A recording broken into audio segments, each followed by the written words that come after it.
For Keith Bailey, service is a lifestyle. As a retired U.S. Army veteran, former City Councilman, and former Mayor of Blythewood, from 2008 to 2012, he has made serving his country and his neighbors a career. Now he's offering himself up for service again. Bailey is once again a candidate for mayor and is looking to expand on his vision of making Blythewood, South Carolina, a model for rural towns across America. Under Bailey's previous administration, the town annexed over 2,000 additional acres, and he led the development of the town's master plan that received the South Carolina's Planners Association Award. He also planned and initiated the development of Doko Meadows Park and Doko Manor, which has been nationally recognized as top destinations for weddings and special events. Hours before a candidate forum, we sat down with Bailey to talk about his vision to continue to move Blythewood forward. Mayor Bailey, how you doing today? I'm doing fine. How about yourself? I'm doing great. Thanks for asking. Thank you for taking the time to sit down with us today. Wanted to, would you briefly tell us a little bit about yourself for those that don't know? Well, my name's Keith Bailey. I served 22 years in the military, retired from that, and then went on to teach JROTC 11 years in Bowman High School down in Bowman, Virginia, and Bowman, South Carolina. In addition to that, I've been involved in a lot of nonprofit organizations like Gang Out, a Better Way. In essence, what that did was give young men an opportunity to find positive alternative lifestyles, opportunities. I also was involved in bridging the gap between foster care and as well as the from foster care to age of majority. So that was one of the things. I'm currently involved in trying to get homes for the veterans as well. I'm married, been married for 36 years. So you know, I got 3 sons, and that's kind of me in a nutshell for the most part. Okay. Now, you were mayor of Blythewood one time before. Why are you offering yourself back up for service? I think we have a unique opportunity to continue to make Blythewood a better place. In essence, what I've seen since last time I held office is that we have not progressed and focused on those particular issues I think are relevant and important to the citizens. So once again, I'm a public service kind of guy. So this was an opportunity for me to come back and continue to serve my community, which I always like to do. Okay. Tell us a little bit about your platform. Well, there are 3 issues I think that are important and relevant to the community. First of all, is public safety. Mm-hmm. What I envision in terms of public safety is having a holistic surveillance program that allows Richland County Sheriff's Department to monitor activity within the community. So we'll have a robust surveillance. Well, also what I want to do is be able to put it on the website or on the internet.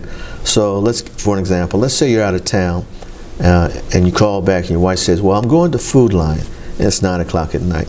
Well, if the camera's all tied in together, then what will occur is that you can see her leave the house, leave the subdivision, go into the grocery store, come out of the grocery store, and then travel back home and be safe.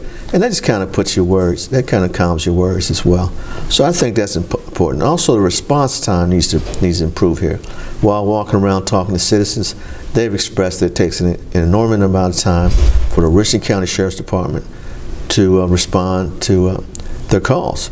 And that's not really acceptable, especially when we have a substation less than 1.5 miles to 2 miles away from the individuals who are calling for the police assistance. So I think we need to start to do some more collaborative, communications with the citizens between the Richland County Sheriff's Department and as well as the government here. I think we can fix that. I really do. I think there's an opportunity for us to fix that. Okay. When you, under your last tenure, you created Doko Meadows.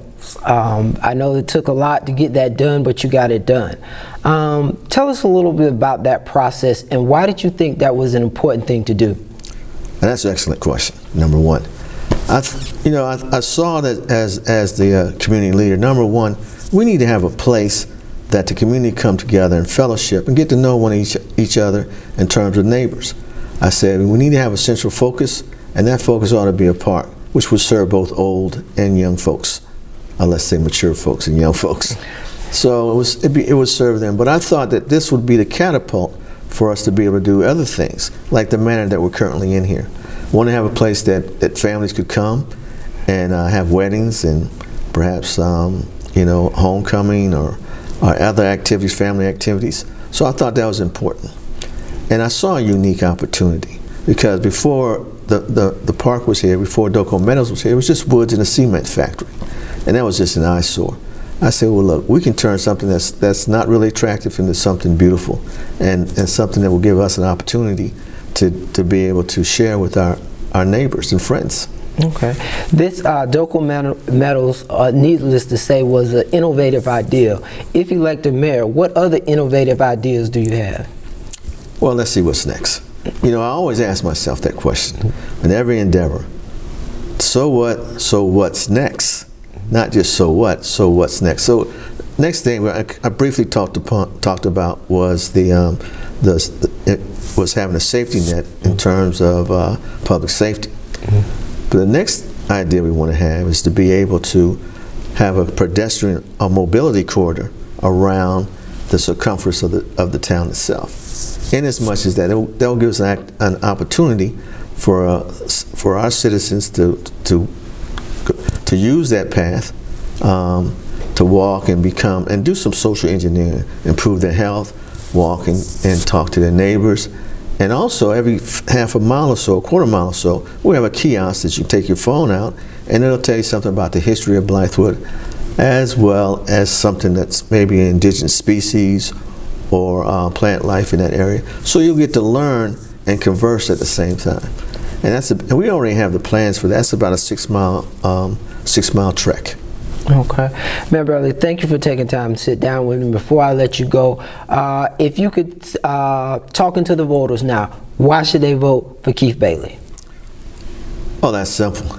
Number one, I got vision. Number two, I got a plan. And number three, I got a proven record. So if you know someone means what they say and say what they mean and able to accomplish it, why wouldn't you vote for that individual? And I have a track record that shows that I've been very successful in the past. All right. Mayor Bailey, thank you for taking time to sit down with me. Thank you.